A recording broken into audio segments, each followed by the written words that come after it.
Next up in our wheelchair repair series is if you have a tear or the seat itself would become stained, what you would do in that instance. It's actually fairly simple. You're going to look for these screws in the back or on the bottom of the wheelchair. Make sure you have the correct back for the wheelchair itself. You can typically find these on the Master PO. If they're not there, reach out to the manufacturer and ask for the part number. Just be sure to have the make and model of the chair that you currently have. We'll unscrew these from the back of the chair.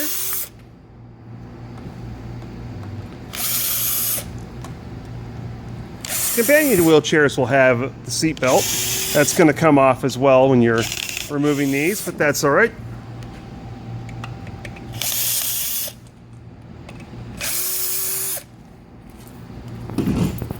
Here's the chair without the back.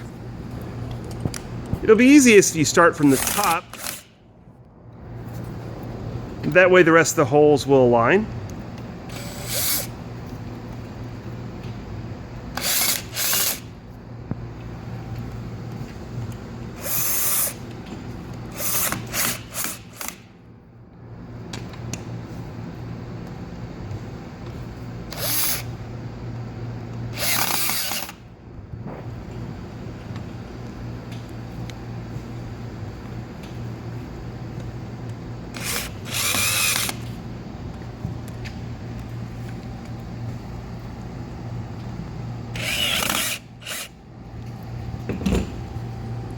For the bottom, again, you'll want to align your seat belt in. Don't forget about that.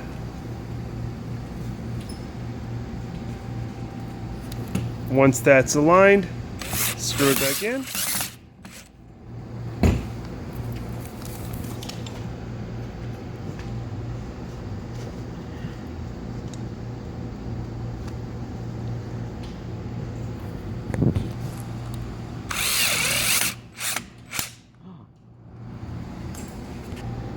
So you may have heard a noise there and saw something fly off. That's because we went a little too far on the drill. When that happens, this washer here will break. So you don't have to overly tighten these. It's not necessary to go beyond the initial stop point. That time a little bit slower. You can see it's still nice and snug. There's no concern here. And now this back has been repaired. Just re-stencil and it's good to return to stock.